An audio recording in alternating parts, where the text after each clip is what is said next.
quería presentar, hoy vamos a presentar a Ana Ruth Nájles, ¿sí? Que es, bueno, a quien nos conocemos hace muchos años, ¿sí?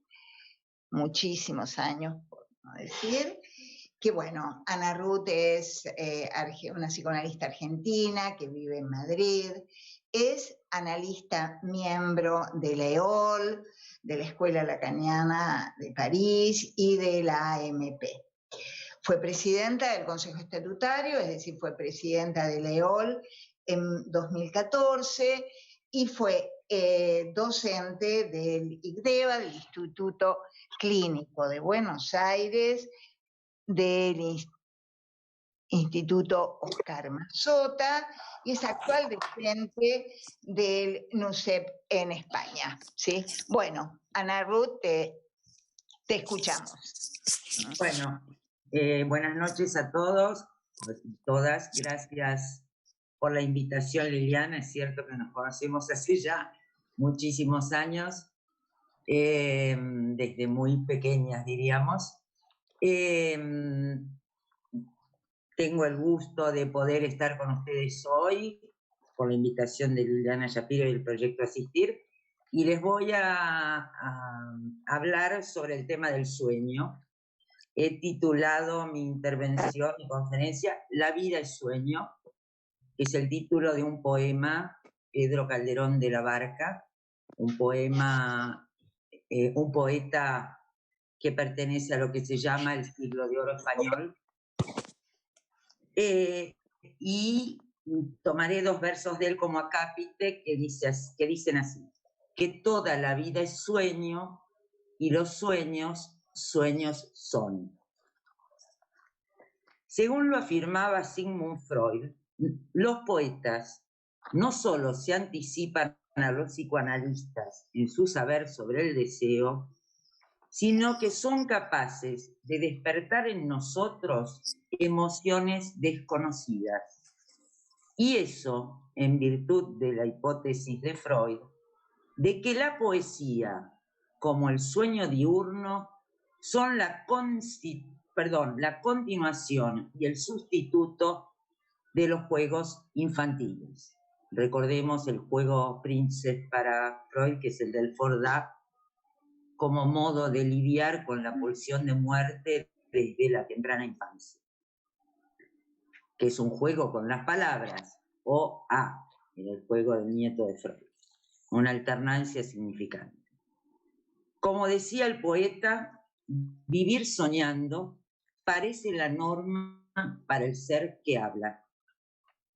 En su libro sobre la interpretación de los sueños, Freud planteaba, como recordarán, que los sueños son susceptibles de interpretación, lo que supone que estos tienen un sentido, y comprueba que la historia de la humanidad muestra que siempre hubo, en la opinión profana, no así en la científica, una preocupación por la interpretación de los sueños, resaltando dos métodos utilizados para tal fin. El primero, dice Freud, toma el contenido de cada sueño en su totalidad y procura sustituirlo por otro contenido comprensible y análogo en ciertos aspectos. Freud llama a esta modalidad la interpretación simbólica, que según señala, fracasa en todos aquellos sueños que se muestran embrollados y confusos. Toma como ejemplo de interpretación simbólica el caso bíblico de la interpretación de José al sueño del faraón, el sueño de las 7 vacas gordas sucedidas por otras 7 vacas flacas que devoraban a las primeras, como sustitución simbólica de la predicción de 7 años de hambruna luego de 7 años de prósperas cosechas en Egipto. El segundo de los métodos que nos recuerda Freud, populares, utilizado para interpretar los sueños, es el método descifrador, que considera al sueño como una especie de escritura secreta en la que cada signo puede ser sustituido por otro de significación conocida mediante una clave prefijada. Freud hace referencia aquí a Artemidoro de Dalsis, del siglo II de nuestra era, quien ha transmitido para la posteridad un estudio completo de interpretación onírica en el mundo greco-romano. En este método descifrador, todo depende de que se pudiera dar crédito a la clave o libro de los sueños utilizado, lo que carece de toda garantía. En cambio, Freud propone un método de interpretación onírica probado en el curso de su práctica analítica, ya que, como él mismo relata, los sueños aparecían siempre incluidos en la concatenación del discurso del paciente al lado de los síntomas patológicos, los lapsus y los actos fallidos, en tanto formaciones del inconsciente. Los sueños se demuestran así como la vía regia de acceso al inconsciente, ya que una vez interpretados, se revela siempre que este sueño es una realización de deseos. Para Lacan, el deseo es su interpretación, o sea que el deseo ya es una interpretación del fantasma o del goce inconsciente. Vale decir que el deseo es ya una defensa contra el goce. El goce como opuesto al placer. Cuando Jacques Miller plantea el inconsciente intérprete, como un sintagma, el inconsciente intérprete, afirma con Lacan que es el inconsciente el que interpreta, en tanto no hay metalenguaje para el ser que habla. Y esta interpretación nos da una versión del fantasma que permite el goce del uno, iteración del uno solo de la lengua. Se trata aquí de una vertiente del inconsciente como no realizado, como el punto en el que mueren todas las asociaciones del sueño y que Freud denominó ombligo del sueño. Lo unercante, decía Freud, de ese ombligo, lo no reconocido, o lo imposible de ser reconocido, dirá Lacan. Podríamos definir a este inconsciente, siguiendo a Santo Tomás, como eso más interior que lo más íntimo mío, como nos refiere Lacan en el Seminario sobre la Ética, y que al mismo tiempo está separado de mí en el interior. Jacques Lacan creó un neologismo, extimidad, para definir esa relación del ser que habla con el inconsciente en su aspecto más real, es decir, en su aspecto de imposible de decir, que es otra manera de traducir el unercante de Freud. Esto implica que hay, por un lado, un inconsciente charlatán y, por otro, uno mudo que funciona como causa del primero. Vemos así que la práctica freudiana está regulada por el deseo inconsciente, que en los términos de Lacan podríamos traducirlo por el goce que circula entre los significantes y que nunca llegará a enunciarse. En el sueño, el ombligo del sueño, como aquello a lo que apunta la interpretación. El sueño ya es una interpretación del ombligo, o sea, toda la elaboración onírica, todas las imágenes del sueño, todos los significantes que el sueño permite hacer aparecer a partir del relato, de su relato, no son otra cosa, entonces, que aquello que se pone en acto o en juego, ¿sí?, para cubrir eso imposible de ser reconocido, que es el ombligo del sueño. ¿Sí?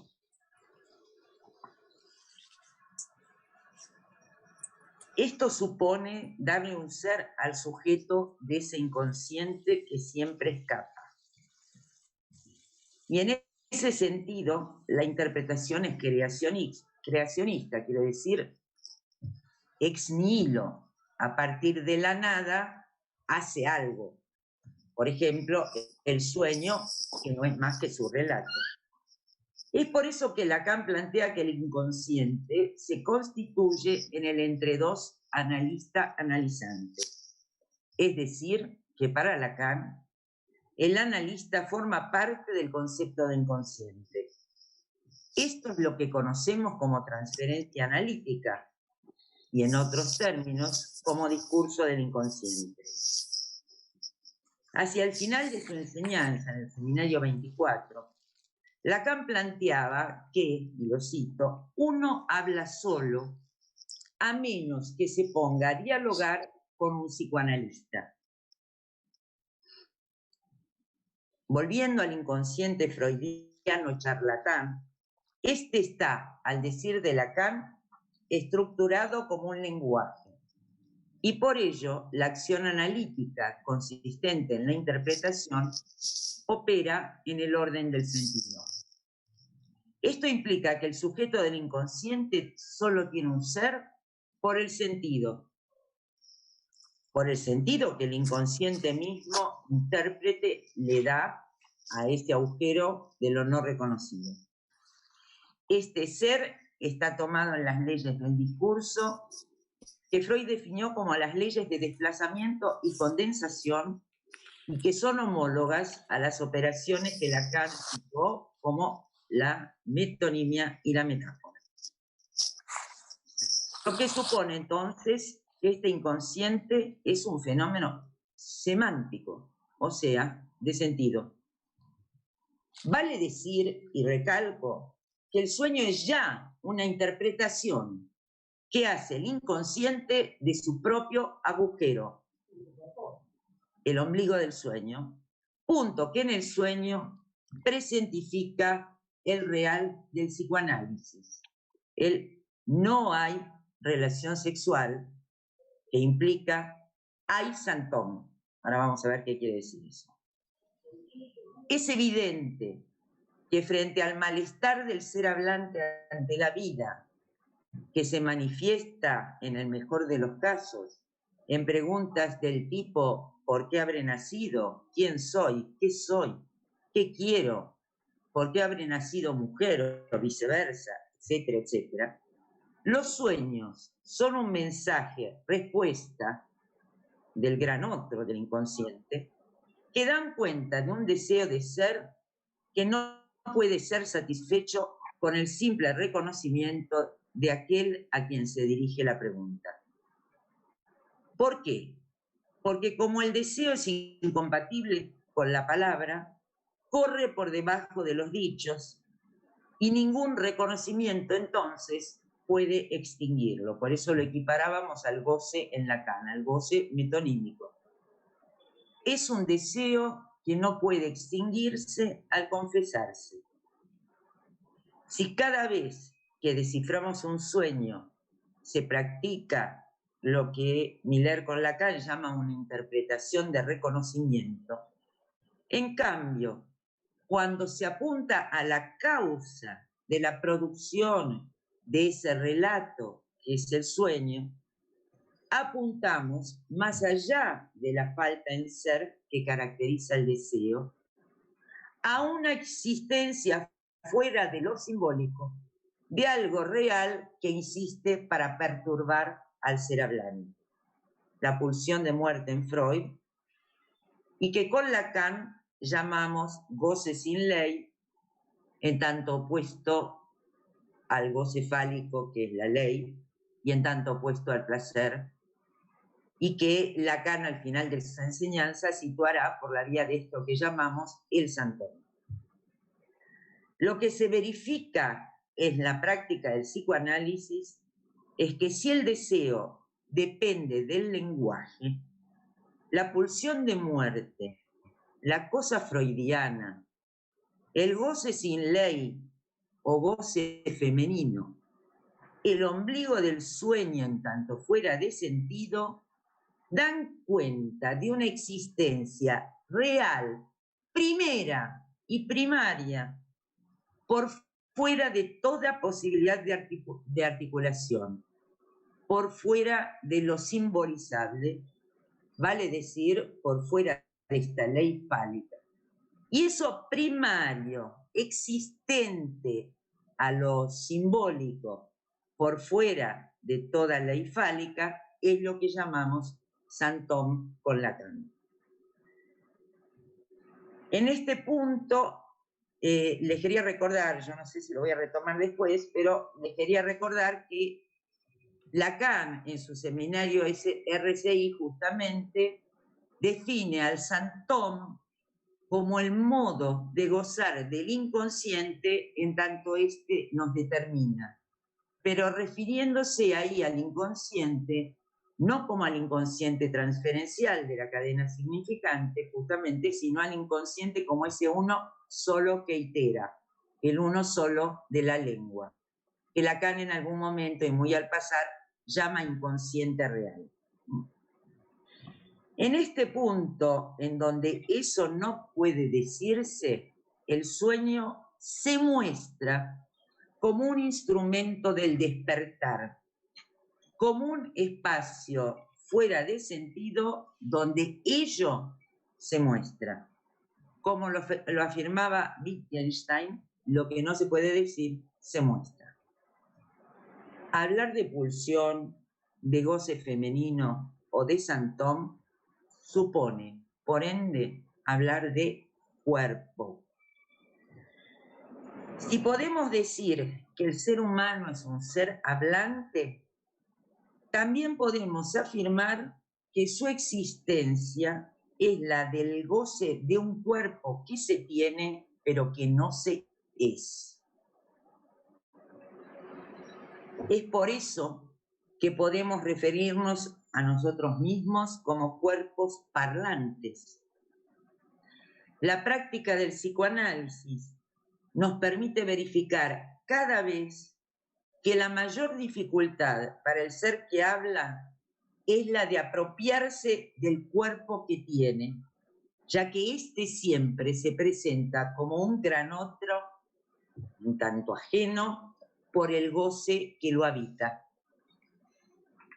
Esto se manifiesta no solo en los síntomas neuróticos, sino muy evidentemente en los fenómenos anoréxicos o bulímicos, en todas las adicciones, en las cirugías estéticas, los tatuajes, y en los últimos años en el aumento del autismo infantil, del autismo en general, así como en el del transexualismo y el transgénero, tanto como en los sueños. Lo que debemos aclarar, entonces, es que este cuerpo gozante no es igual que el cuerpo especular, que la imagen del cuerpo. Es el cuerpo vivo, el cuerpo de la carne. Que es el cuerpo, entonces, gozante, el punto situado por el agujero u ombligo del sueño. El ombligo es un agujero. De manera que podemos afirmar que el inconsciente es la hipótesis que implica que no solo soñamos cuando dormimos, ya que si despertamos es para seguir soñando en la realidad, tal como lo afirma con toda claridad el poeta Calderón de la Barca. Para concluir, ficciones. La extimidad de la que hablamos más arriba y a la que remite el ombligo del sueño, deja muy en claro que la afirmación de un Sartre, por ejemplo, acerca de que el infierno son los otros, es, si no falsa, incompleta.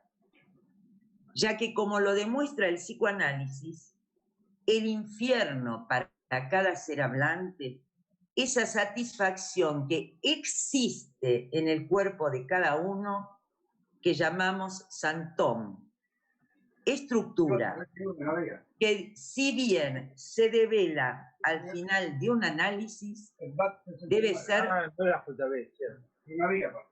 Estamos...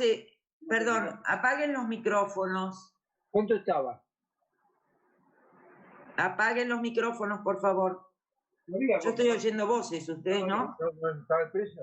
Liliana, Sí, los estoy silenciando. por favor. Creo que es Edgardo Mier, que lo tiene. Sí, lo acabo de silenciar.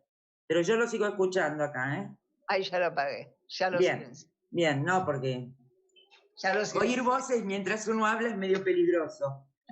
Entonces, ya me perdí. El infierno, decía, es esa satisfacción que existe en el cuerpo de cada uno que llamamos síntoma. Estructura que, si bien se devela al final de un análisis, debe ser considerada como primera. Es el modo de vida de cada ser, de cada cuerpo parlante, lo que llamamos síntoma. Su modo de vida.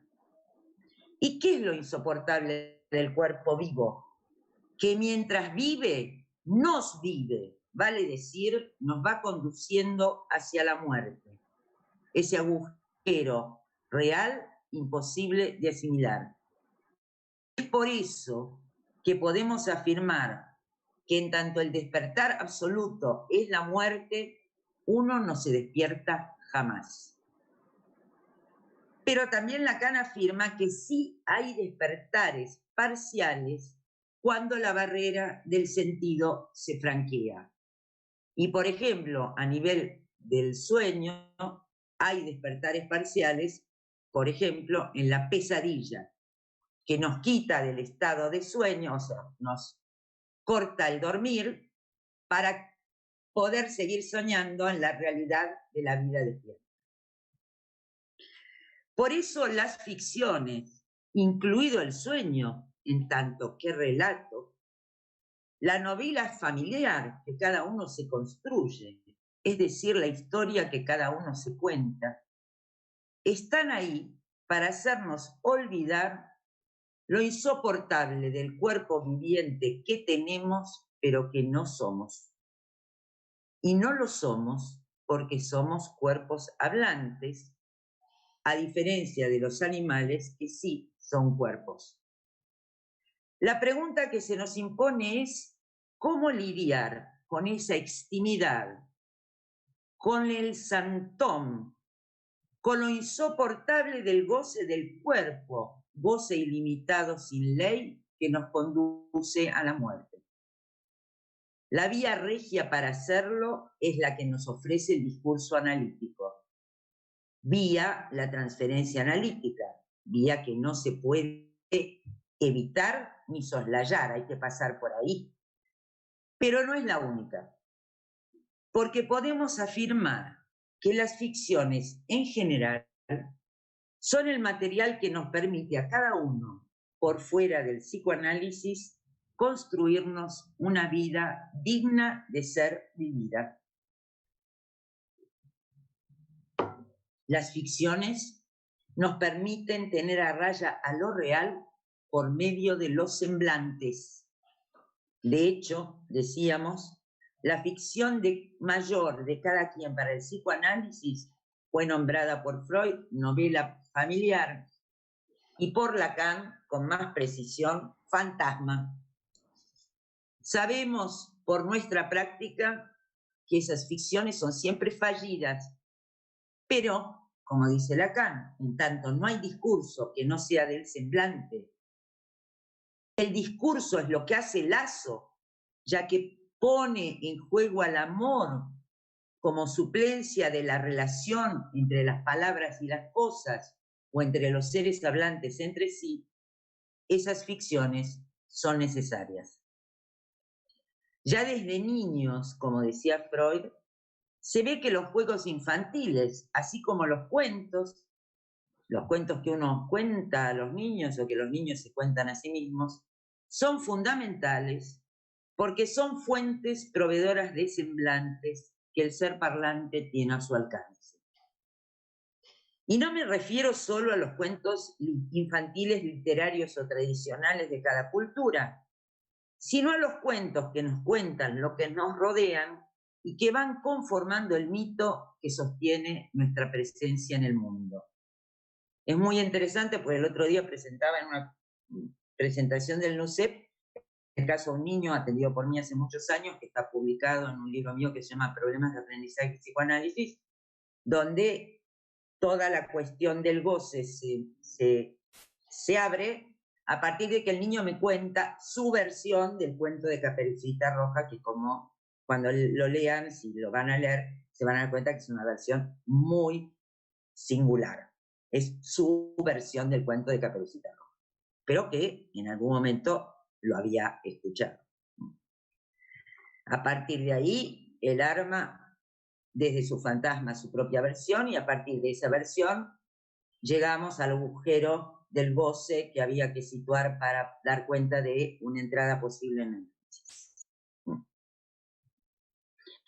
De modo que no es sin consecuencias que actualmente se vaya perdiendo el hábito de contarles cuentos a los niños o de hablarles. Y por supuesto el de contarles cuentos desde que nacen. Yo no sé si ustedes, yo no me vine a España hace tanto tiempo, yo vine en el 2017, y para poder contarles cuentos a mis nietos que viven en España y son los que han logrado desplazarme después de tantos años de Buenos Aires. Pero es muy usual ver cuando uno viaja en un transporte público, por ejemplo, que ya a los bebés de 8 o 9 meses, los padres les ponen un móvil de un celular delante, con dibujitos animados y qué sé yo, mientras hablan con la vecina de asiento de cualquier otra cosa y el niño está enchufado a su pantalla y la madre va haciendo sus cosas. En otros casos, los padres van hablando por teléfono y el niño está con la tablet. Digo, acá no lo veo tanto porque tampoco viajo tanto en transporte público, pero digo, realmente en la Argentina yo lo he visto mucho ya hace varios años. En lugar de hablarle al niño y de estar en un diálogo con el niño, la madre habla por teléfono y el niño mira la tablet. Entonces, decíamos que este hábito de hablarles a los niños o de contarles cuentos desde que nacen es muy importante porque las nanas que se les cantan a los bebés para hacerlos dormir también pueden ser considerados cuentos, introducen palabras. Y esos cuentos transmitidos oralmente ponen siempre en juego un deseo que da lugar para alojar al que escucha. En ese sentido, pensaba en un cuento muy conocido, por lo menos acá en España, titulado Donde viven los monstruos, de Maurice Sendak, del que se ha hecho también una película. Cuento que les ha permitido a un gran número de niños lidiar con lo real del gozo mortal que acecha tras los miedos infantiles. Y esto, decía, de hablarles y contarles cuentos, es aún más importante en esta época en la que nos hallamos todos a merced del gran ojo del mercado global, como les contaba recién con el ejemplo del niño enchufado además ya creo que los niños de 9 o 10 meses manejan los botones del móvil mejor que los padres. Entonces decía, esto sí es aún más importante en esta época en la que nos hallamos todos a merced del gran ojo del mercado global que nos controla a través de las pantallas, de los ordenadores móviles o tablets, además de las pantallas que nos vigilan por las calles, lo que nos transforma a cada uno en un mero objeto mirada, listo para ser tragado por ese gran ojo. Pero no solo los niños tienen que vérselas con el goce real del cuerpo que siempre está al acecho, sino que esa es una batalla que debe librar todo ser hablante. Pero digo, los niños también. Para terminar, quiero hacer mías unas palabras de Éric Laurent, que planteaba en una entrevista que le hicieron en el diario La Nación ya hace muchos años en Buenos Aires, que plantea la literatura, uno podría agregar, él no lo dice ahí, pero en tanto pone en juego al goce fálico como goce fuera del cuerpo, que permite una legalidad simbólica, plantea la literatura como una herramienta para salvar a las generaciones venideras de la tentación del nihilismo, del pensar que no hay nada que valga la pena como discurso. Sabemos que cuando nada vale la pena como discurso, es decir, como ficción, hay violencia, que es el nombre o un nombre privilegiado de lo real del goce sin ley. El único interés que hay entonces, dice Eric, es atacar al otro. Y yo agrego, y al cuerpo que tenemos, porque también nos es ajeno, para destruirlo. Ese sería el imperio del goce sin ley, goce ilimitado o goce femenino, que, ojo, hay que diferenciar claramente de lo que Lacan sitúa como posición femenina. Para concluir, y para no dejar de hacer un esfuerzo de poesía, como decía Miller, les voy a leer el poema completo de este gran poeta del siglo de oro español, Pedro Calderón de la Barca. Escúchenlo porque es precioso lo que dice. Sueña el rey que es rey y vive con este engaño mandando, disponiendo y gobernando. Y este aplauso que recibe prestado en el viento escribe, y en cenizas le convierte la muerte, desdichada suerte. Que hay quien intente reinar viendo que ha de despertar en el sueño de la muerte. Ven como el poeta sabe muy bien que el despertar es la muerte. Sueña el rico en su riqueza que más cuidados le ofrece. Sueña el pobre que padece su miseria y su pobreza. Sueña el que a medrar empieza. Sueña el que afana y pretende. Sueña el que agravia y ofende. Y en el mundo, en conclusión, todos sueñan lo que son, aunque ninguno lo entiende. Yo sueño que estoy aquí de estas prisiones cargado, y soñé que en otro estado más lisonjero me vi. ¿Qué es la vida? Un frenesí. ¿Qué es la vida? Una ilusión, una sombra, una ficción, y el mayor bien es pequeño. Que toda la vida es sueño, y los sueños, sueños son. Pedro Calderón de la Barca vivió en el siglo XVII. Bueno, me detengo aquí. Bueno, muy bien, Ana Ruth. Bueno, te quería agradecer la exposición, el poema de Pedro Calderón de la Barca, por supuesto.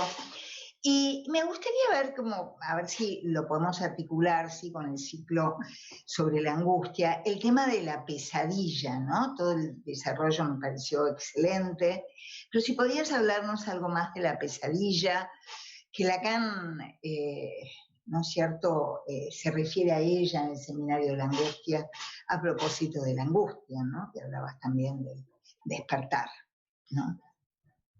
Sí, bueno, es muy interesante, por eso la nombré, porque justamente en realidad la pesadilla es muy terrible, pero tiene ese efecto de hacernos despertar para poder seguir soñando en la vida despierta. O sea que es una defensa la pesadilla contra el goce real de ese agujero del sueño o ombligo, si quieren, que está directamente, sería el agujero de lo real en el sueño, donde no hay nada para decir, donde no hay ningún sentido, donde no hay ninguna ley, donde hay justamente un puro... A ver, me gusta la imagen de Freud del caldero del ello. Hay un puro hervidero de pulsión de muerte.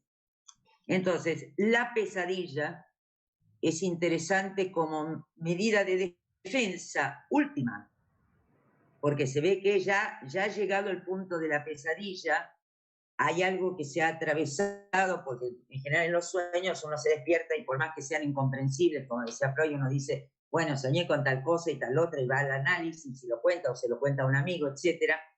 Qué disparate, no sé, me aparecieron en el sueño estas cosas raras, pero la pesadilla es otra cosa, porque la pesadilla llega un poco más allá, o sea, hay algo que el sujeto vislumbra o hay algo que al sujeto se le muestra en la pesadilla que hace que la angustia emerja para despertarlo.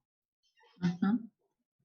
Entonces, me parece que es interesante porque la angustia, señal, hay un excelente, miren, ayer justamente se presentó en el NUCEP, en la biblioteca del NUCEP se presentó un libro en el que hay un artículo mío también, pero hay un excelente artículo de Gustavo de Sal sobre el tema de la angustia, se los recomiendo. ¿Cómo se llama? Exactamente el título. Bueno, lo buscamos. Búsquenlo. Porque justamente, ahí está, la angustia presagio de lo real.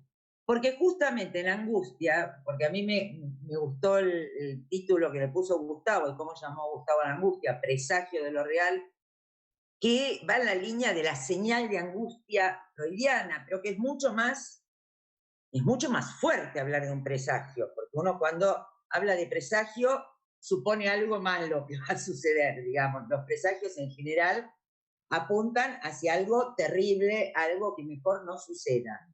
Entonces, la angustia, como defensa también ante lo real de la causa, que es ese goce sin ley que remite a la pura pulsión de muerte, a ese puro movimiento de la vida que nos vive y nos lleva hacia la muerte. Entonces, al santón como modo de gozar del cuerpo con el que habrá que lidiar a lo largo de un análisis para poder arreglarse con ese santón para vivir lo mejor posible, el mayor tiempo posible, como nos dice Freud de alguna manera y como también lo afirma Lacan. Lacan lo dice muy bien, para llegar al punto de estar contento, de estar vivo, de ser feliz, o sea, él usa la palabra bonheur, que es feliz, pero de encontrarse con la buena hora, el bonheur, la felicidad de estar vivo. Y como dice Freud, y que el camino hacia la muerte sea el más largo posible, o sea, evitar el suicidio, ¿sí? Ustedes saben que hay experiencias, en nuestra época leíamos a Spitz, que hablaba del hospitalismo, ¿te acordás, Liliana, en la facultad? Que nos daban a leer la experiencia de hospitalismo de Spitz, donde se veía que había bebés que al crecer fuera de un ámbito amoroso y yo diría y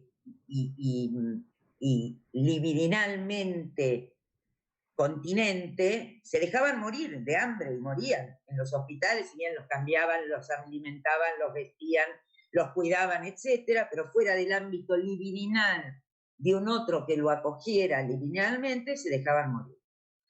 Bueno, volviendo a esta cuestión, hay algo de lo libidinal que nos hace vivir, pero que en tanto nos hace vivir, nos lleva rápidamente o intenta llevarnos rápidamente a la muerte. La angustia es justamente un presagio de esa vertiente rápida hacia que funciona para evitar llegar ahí. Entonces, la angustia es un presagio de lo real. Y en ese sentido, la angustia funciona en la pesadilla para hacernos despertar. Y si bien por ahí nos podemos despertar mal y qué sé yo, después podemos seguir soñando en la vida cotidiana y nos vamos olvidando de la pesadilla. No sé si eso responde un poco a tu pregunta, Liliana. Sí, qué bueno. Bueno, si los demás, si quieren hacer preguntas, ¿sí? A ver si en el chat hay alguna. El chat ahí no, prácticamente no hay. No, porque están pidiendo, porque estamos retransmitiendo por YouTube, entonces están pidiendo el link de YouTube hay gente escuchando por YouTube. Ajá. Están pidiendo el link de YouTube. Estamos grabando por YouTube. A mí me parece muy interesante que tengamos en cuenta esto. Yo hace muchísimos años que practico también el psicoanálisis con niños. Y realmente es muy interesante ver este poder de defensa que tiene la pesadilla para los niños, ¿no? Y que hay que usarlo, hay que tenerlo en cuenta.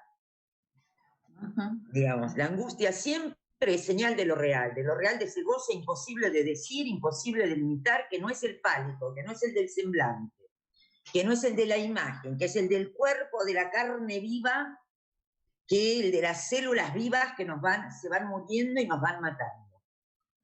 Digo, yo siempre uso esa imagen que es un poco excesiva, pero para que se den cuenta que no me refiero a la carne tampoco en el sentido de lo que se ve de la carne del cuerpo, sino que me refiero a esa carne viva, a la carne viva como eso que está viviéndose y muriéndose al mismo tiempo.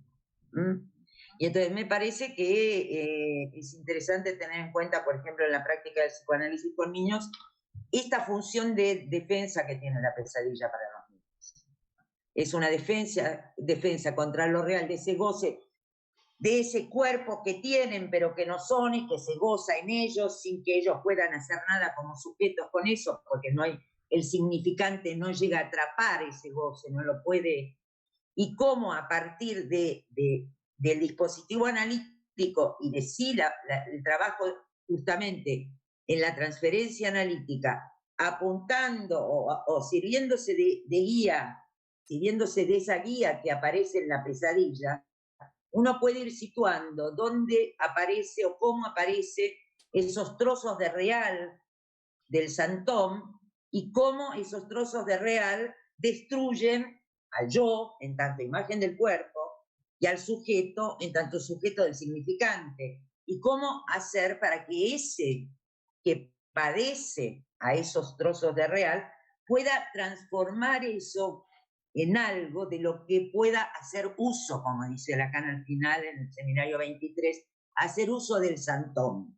Cómo transformar eso en algo que le permita relacionarse con los otros y no que se quede en ese goce autístico en el que se produce la pesadilla dentro del mismo cuerpo y contra el mismo cuerpo.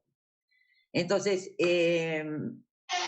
sabemos, alguien había escrito algo en el Facebook, que vivimos una pesadilla colectiva con el COVID-19 en el mundo entero y que los fenómenos de angustia están a la orden del día en este momento porque se le ha presentificado al mundo la posibilidad de la muerte, pero vemos también cómo vivimos en un mundo donde se rechaza drásticamente esa posibilidad por parte de muchos personajes que niegan la pesadilla diciendo que es un invento de los medios, que es un invento de los gobiernos para controlarnos, un invento de la ciencia para tenernos a todos controlados. O sea, la gente, digamos, inventa ficciones para defenderse de lo real de todo tipo. Y vivimos en una época que está llena de ficciones paranoicas. Llena. Entonces, digo, si a nivel macro, a nivel social, digamos, vemos la cuestión de la función que tienen las ficciones de poder lidiar con ese real sin ley que se le impone al mundo, no olvidemos que un análisis y la historización de la que hablaba Lacan con Y, historización por histerización del discurso, supone eso, supone crearse una ficción que lo saque a uno de la locura del goce autoerótico del cuerpo gozante y que le permita a cada ser hablante hacer lazos amorosos con los otros de todo tipo, amistosos, de trabajo, de pareja, de filiales, fraternos, etc. Pero si el que habla está tomado por ese goce sin ley que lo invade desde el cuerpo, es muy difícil que haga lazo con nosotros. Entonces, la pesadilla, a pesar de todo, porque se puede contar y se puede transformar en relato, hace lazo, permite el lazo.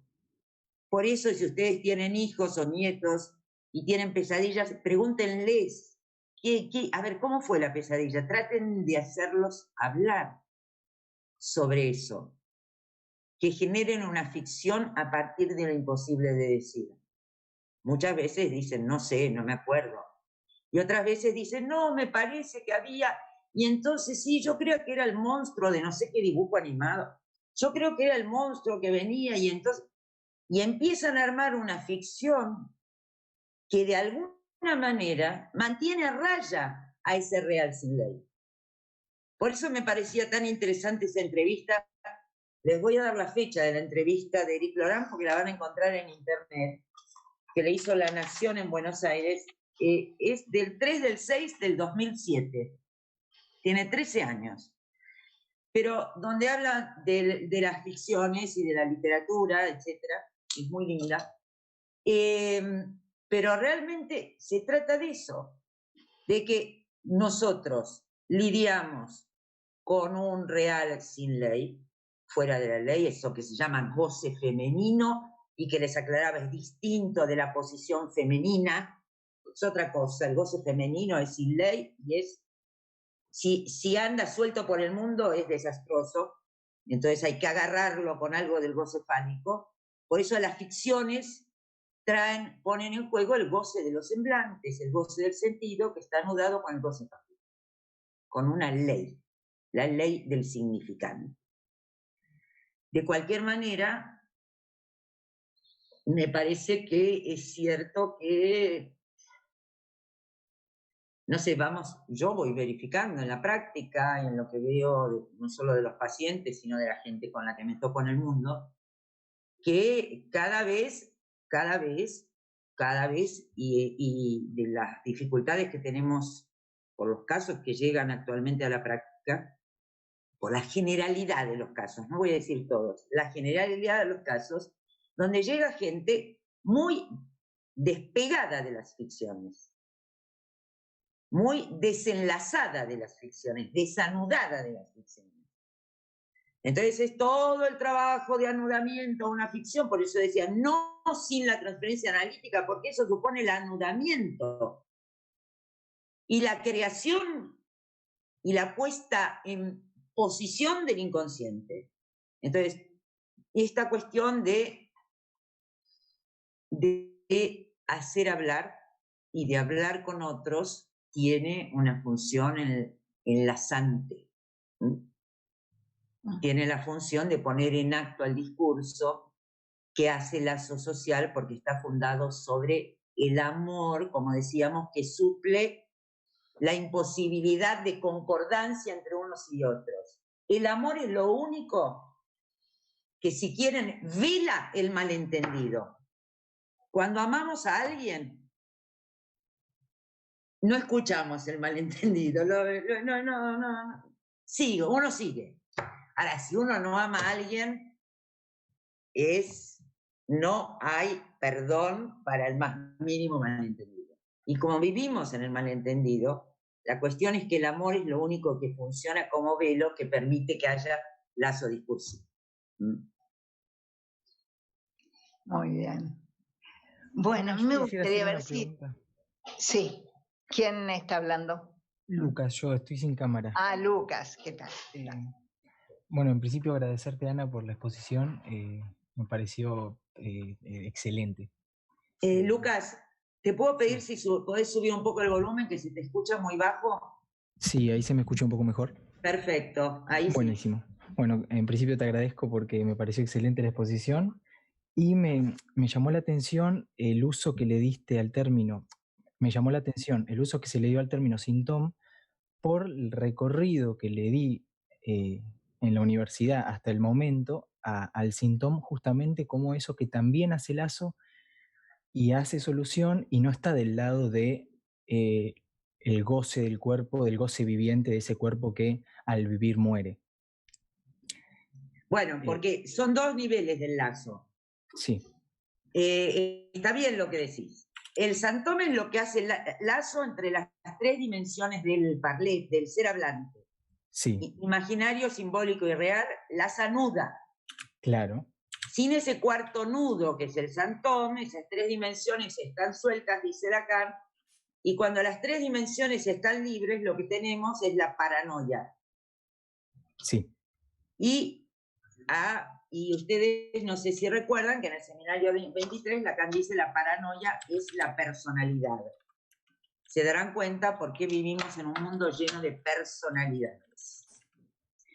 Entonces, sí, el santoma anuda, pero el santoma también puede anudar mal o anudar a medias o no anudar. Sí. En el mejor de los casos anuda RSI, pero en muchos casos el santoma no anuda o no llega a anudarnos de una manera lo suficientemente equilibrada como para que eso se sostenga.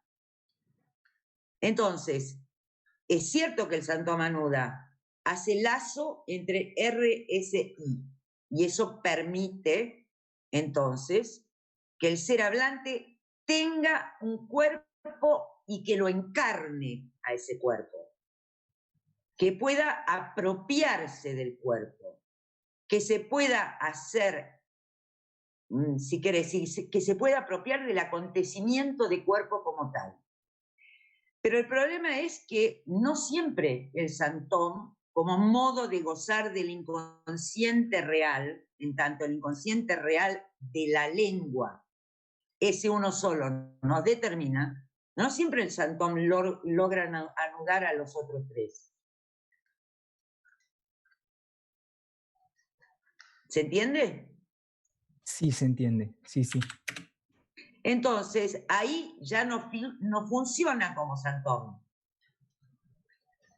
Funciona como puro goce del cuerpo viviente.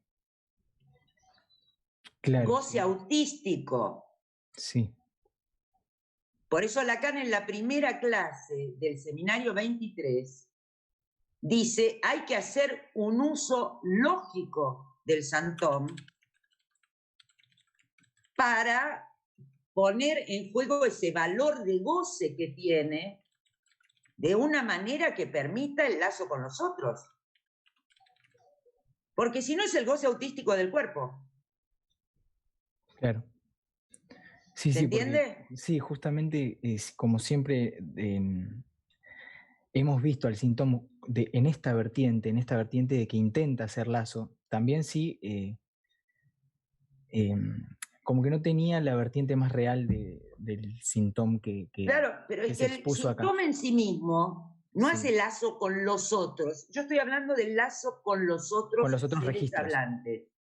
Sí, sí, sí. El síntoma en sí mismo no hace lazo con los otros. Pero lo puede llegar a permitir.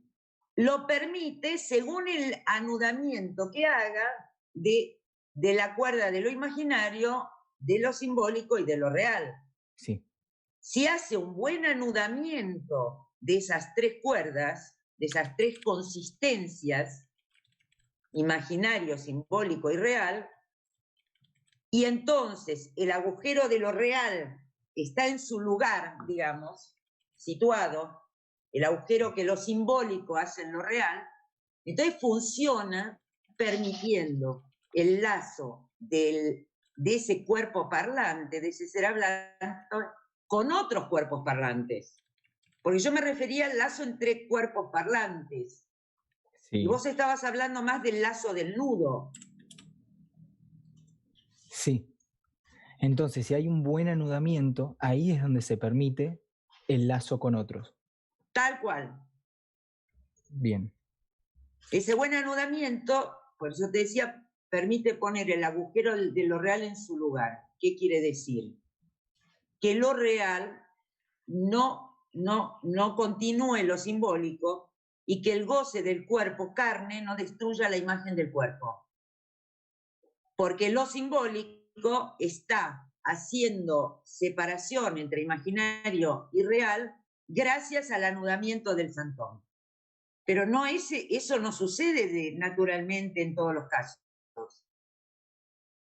No es lo que sucede en la psicosis, por ejemplo. Por eso se habla de construir un santón de suplencia.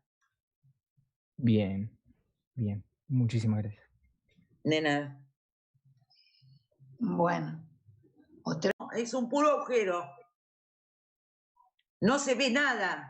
No ve nada, o sea, no es que se vea no puede algo. describir nada el No es sujeto. justamente la ausencia de imagen, la ausencia de sentido y la ausencia de significante.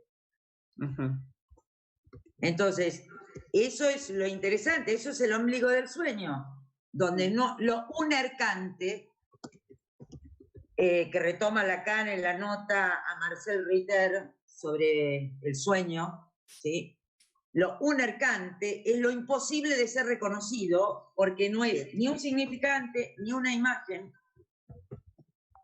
Entonces, es un puro... ¿Qué decirte? Ni siquiera es, porque no es un objeto parcial tampoco.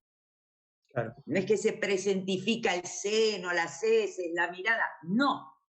Se presentifica algo del orden de lo imposible de ser reconocido, el agujero negro del espacio, si querés. Y justamente eso de ser imposible, de ser reconocido, es lo que lo hace terrorífico, podemos decir. Tal cual. Porque no hay nada que se pueda decir para decirlo. Bien. Y esto mismo... si querés, una representación, si querés, es una presentificación de lo imposible de decir sobre la muerte. Claro. Y algo de esto puede aparecer también cuando estamos en el sueño despierto, digo, ¿no? En la vida soñando, también puede aparecer como cuando Lacan hablaba de que el objeto está por delante. Lo que pasa es que el objeto es un velo. El objeto es el objeto del fantasma. El objeto siempre vela ese agujero. Entonces, la cuestión, por eso Lacan decía que en un análisis hay que atravesar el fantasma, que supone la caída del objeto, para poder ir hacia el agujero negro, sería, hacia lo real. Imposible de decir, el ombligo del sueño. El objeto, o sea, es cierto que la angustia no es sin objeto, pero el objeto ya es una defensa contra lo real. O sea, la angustia se para frente al objeto porque sabe que atrás agujero negro, la muerte. Entonces, el objeto es como si fuera el guardián que le avisa a la angustia, ojo, no sigas. O sea, le avisa al sujeto del significante por medio de la angustia que no siga por ahí. Claro. Porque viene el abismo.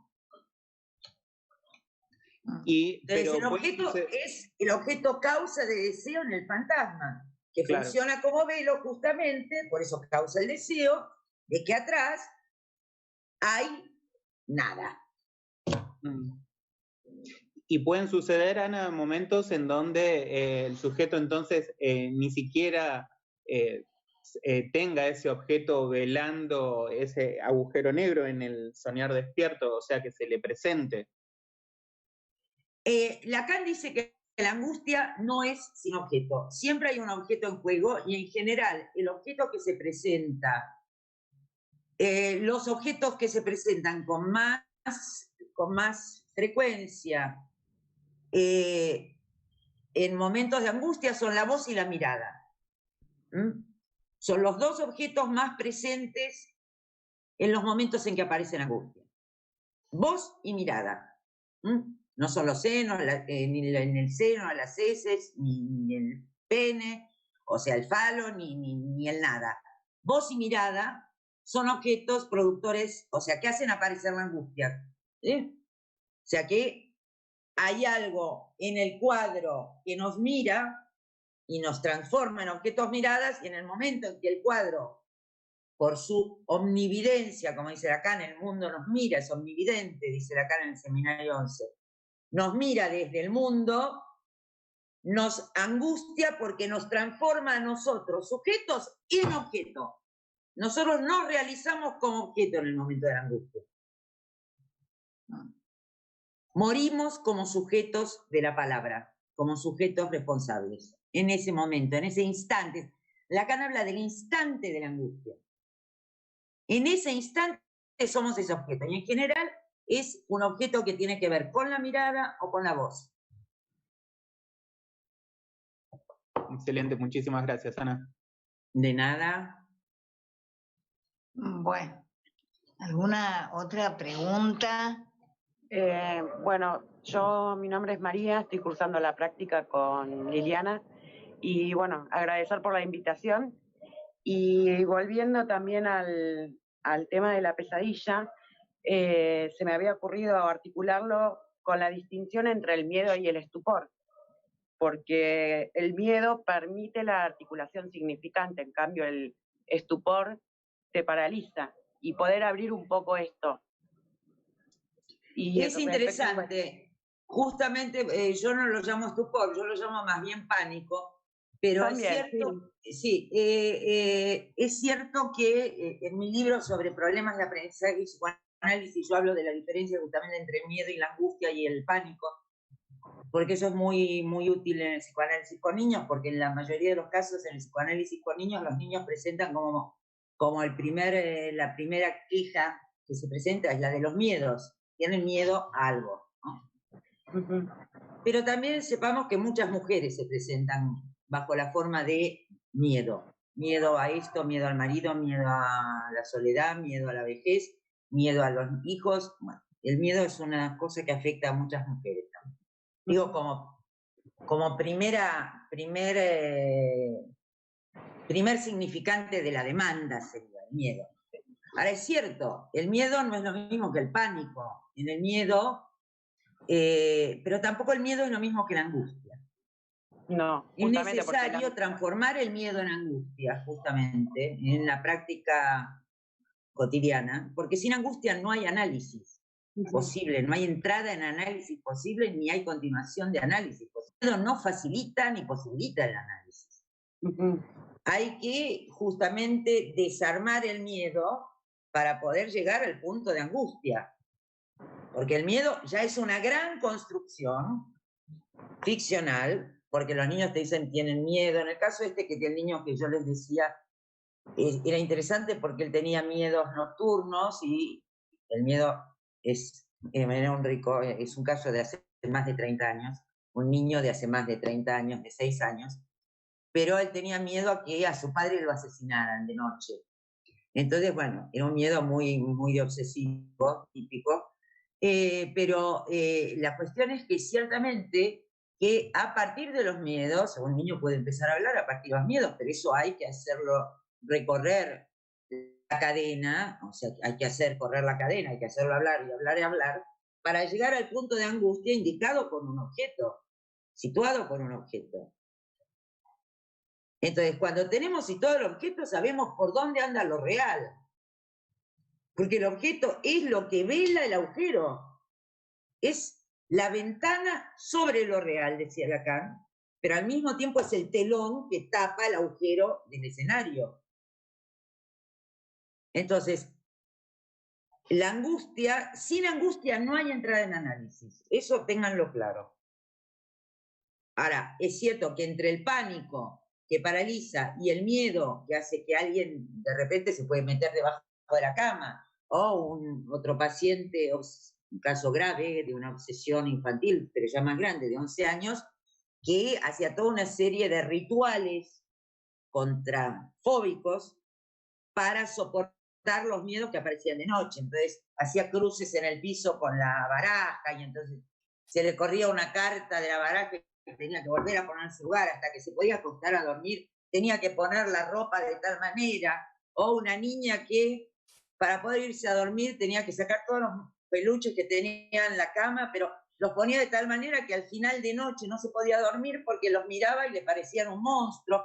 Bueno, es muy interesante lo que hacen los niños con los miedos y cómo van haciendo ese recorrido que va del miedo a la angustia. Y es cierto que el pánico inmoviliza y el miedo moviliza, pero no basta con el miedo. Hay que pasar del miedo a la angustia. Porque la angustia es justamente presagio, como dice Gustavo de Sal, de la causa, presagio de lo real. La causa del deseo fantasmática vela el agujero de lo real del goce del cuerpo, que no se puede aprender con palabras. Pero que se puede ver, no sé, alguien antes me había preguntado, Ricardo, creo que era, hay algo que yo por eso cité a Wittgenstein, lo que no se puede decir se muestra, porque, y esto se ve, por ejemplo, en los procesos de segregación y en el racismo, que los modos de gozar,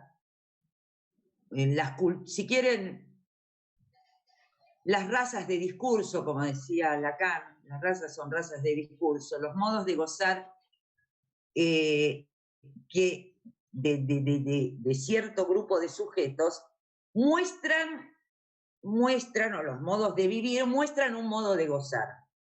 Y en cada uno, si ustedes son buenos observadores y son buenos, ¿cómo decir?, seguidores de lo que se dice, o sea, de lo que se puede leer más allá de lo que se dice, van a ver que se muestra el goce en cada singularidad también. Entonces, el goce se muestra, por ejemplo, se muestra en costumbres y tradiciones de ciertos grupos sociales o humanos. Entonces, por ejemplo, los musulmanes, que no solo son una religión, sino son un modo de vida.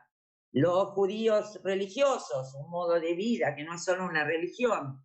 Digo, esos modos de vida comunitarios, por supuesto que no son, o sea, no es lo mismo cómo cada cuerpo parlante los muestra.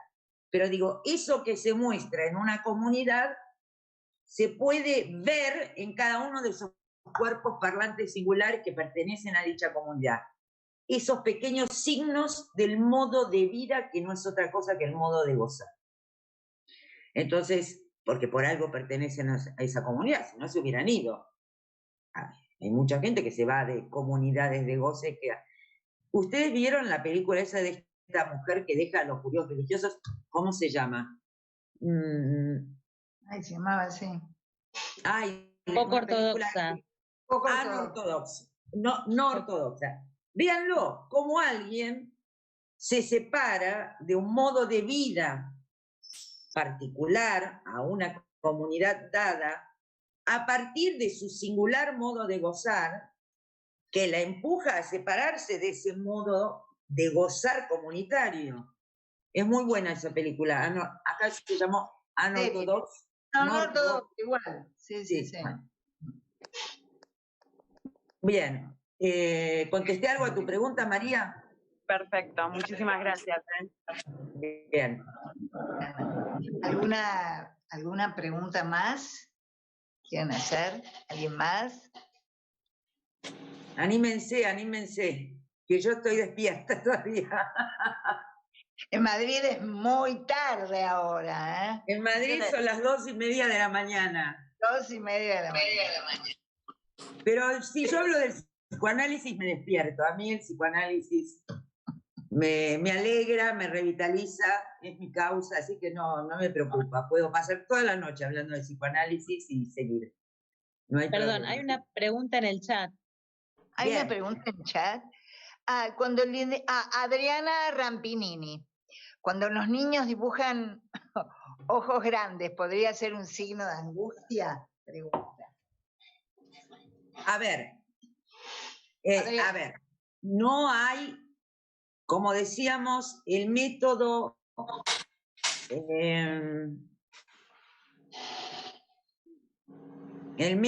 descifrador del psicoanálisis, que es la interpretación no generaliza ningún signo que valga para todos. Que hay niños que pueden hacer ojos grandes porque ahora todos los mangas, todos los dibujos animados japoneses tienen ojos así, gigantes. Y todos los niños del mundo ven dibujos animados japoneses desde Pokémones en adelante, todo el día y toda la tarde y toda la noche, con lo cual dibujan niños con ojos muy grandes. No quiere decir nada ningún dibujo, salvo lo que el niño quiera decir sobre eso. Cualquier dibujo no vale en sí mismo para nada. Lo único que vale es lo que el niño diga sobre eso que dibujó. Es lo mismo que si yo les dijera, lo único que vale es el relato del sueño. Bien, lo único que vale es el relato del dibujo.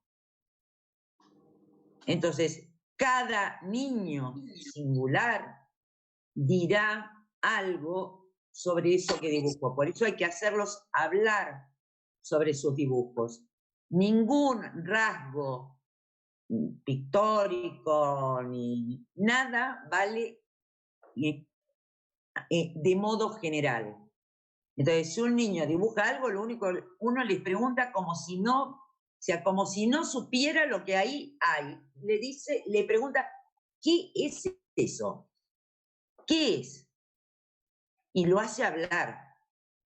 Entonces, el dibujo vale solamente como soporte de lo que allí se diga. Si no, el dibujo solo no sirve para nada. Como decía Melanie Klein, que era una tripera genial al decir de Lacan, y estoy de acuerdo, yo la tomé hace poco nuevamente por el tema de la envidia, y releí algunas cosas de su libro Envidia y Gratitud. Realmente la Melanie no era ninguna tonta. Nosotros en la facultad también con Liliana en nuestras épocas, no sé ahora, pero nosotros veíamos mucho los post-freudianos, entre ellos mucho a Melanie Klein. Y Melanie Klein dice que ningún análisis de niños puede terminar, ella lo dice así, pero y yo lo voy a extender más, sin que el niño hable. Ningún análisis de niños puede transcurrir sin que el niño hable, a menos que sea un caso de autismo, y ya estamos en otro terreno, que no es el psicoanálisis, que es el tratamiento del autismo, que es otra cosa. Pero el psicoanálisis de un niño que remite entonces al tratamiento de una neurosis se basa en lo que el niño diga sobre eso que le pasa y eso que hace.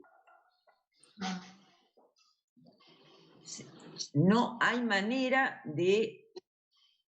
Como no hay manera de decir que, por ejemplo, que son muy traumáticas las mudanzas.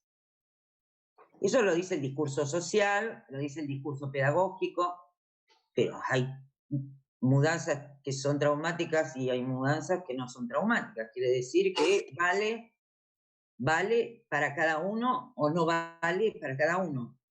El psicoanálisis se orienta por la singularidad, y la singularidad está dada por lo que se dice entre las palabras que se dicen cuando se dice en un dispositivo analítico.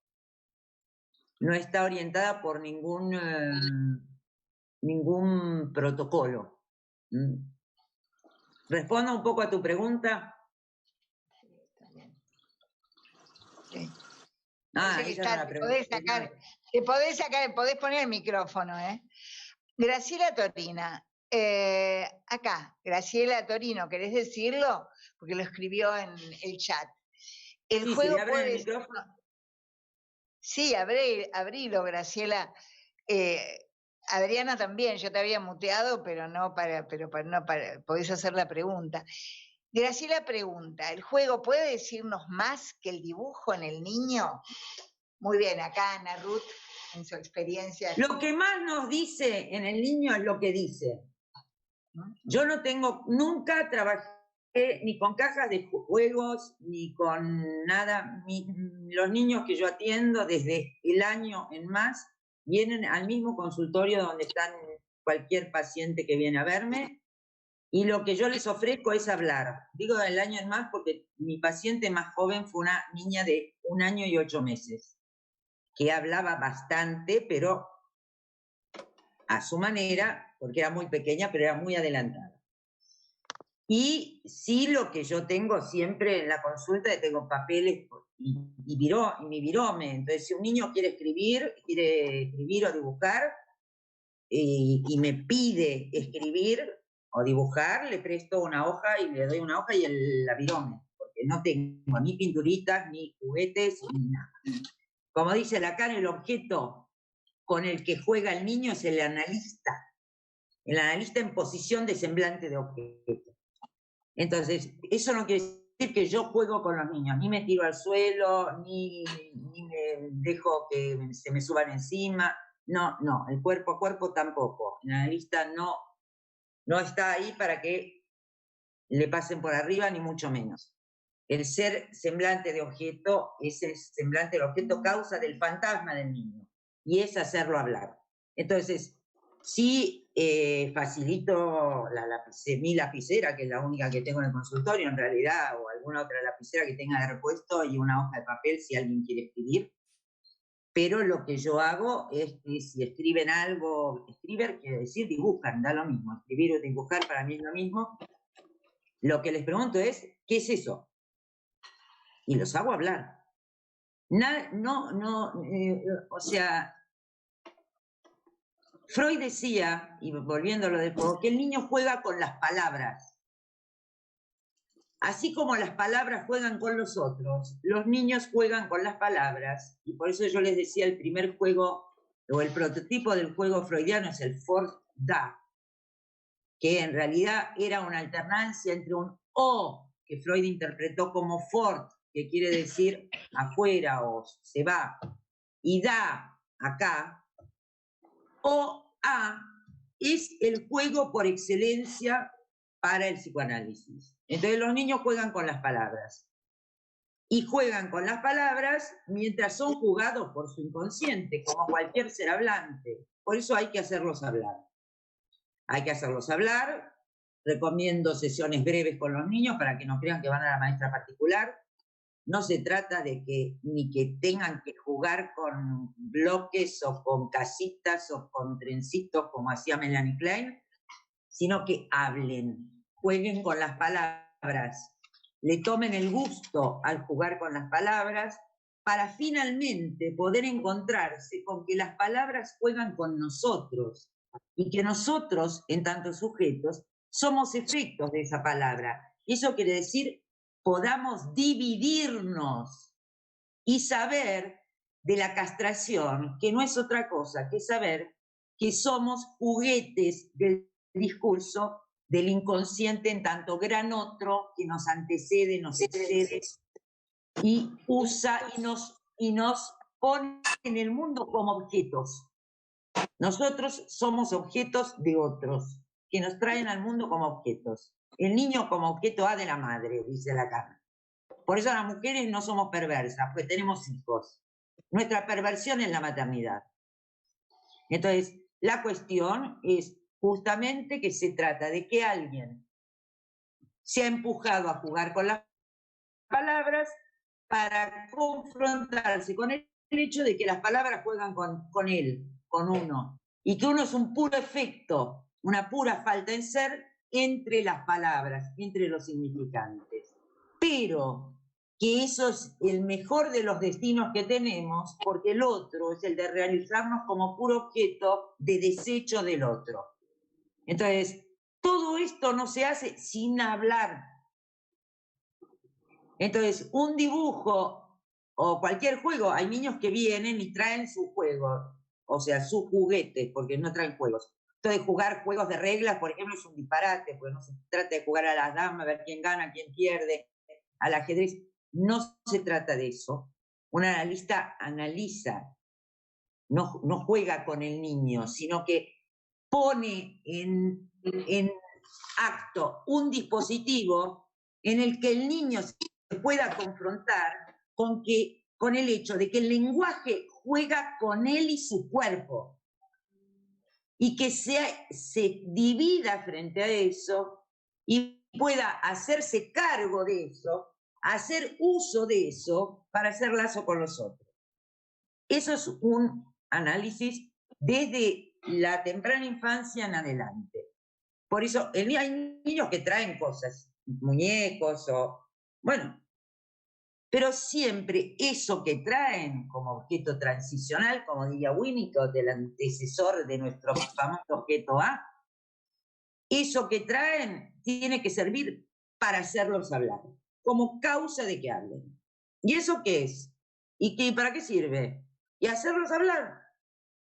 Y entonces te cuentan toda la historia del muñeco que se llama Fulanito y que está en una serie con otros muñecos y que, bueno, te contará toda una historia a su manera, como a mí ese chiquito me contó a su manera el cuento de Caperucita Roja, que cuando yo lo escuché dije, Dios, nunca en mi vida había escuchado una versión semejante, muy, muy violenta, y realmente entonces cuenta a su manera y arma a su manera una ficción. Y empieza a ficcionalizar para ir bordando y bordeando el agujero del goce de su cuerpo. Por eso es que hay lo que cuenta en un análisis con niños y con cualquiera que llegue es que hable. Un análisis, quiero aclarar una cosa, yo por ahí soy un poco rigurosa con esto. El psicoanálisis solo sirve para las neurosis. Lo que hacemos con los psicóticos, el tratamiento de la psicosis es otra cosa. Uno podría decir con Lacan que es casi en contra del psicoanálisis. El tratamiento de la psicosis es otra cosa y el tratamiento del autismo es otra cosa. Pero el psicoanálisis con niños lo que tiene que hacer es llevar al niño a confrontarse con el hecho de que él es juguete del lenguaje y que ha llegado al mundo como objeto de otro, que lo habló y lo habla, etc. Para poder llegar a hablar, él, hacerse sujeto que responda por su goce, el goce de su cuerpo. Y todo eso es a través de hacerlos hablar. Así que cualquier juego que les permita hablar, ponerse a hablar y a ficcionalizar, bienvenido sea. Pero todo para que sirva, como cualquier dibujo, para que sirva para que hablen y generen una ficción. Empiecen a historizarse, en el sentido de histerizarse. ¿Sí? ¿Contesté tu pregunta? ¿Que era Graciela? Sí, muchas gracias, Ana. De nada. Muy buena, muy interesante este planteo, ¿no? De que el análisis es para que los niños hablen, para que los pacientes, todos los analizantes, hablen, ¿sí? Y el destino de ellos.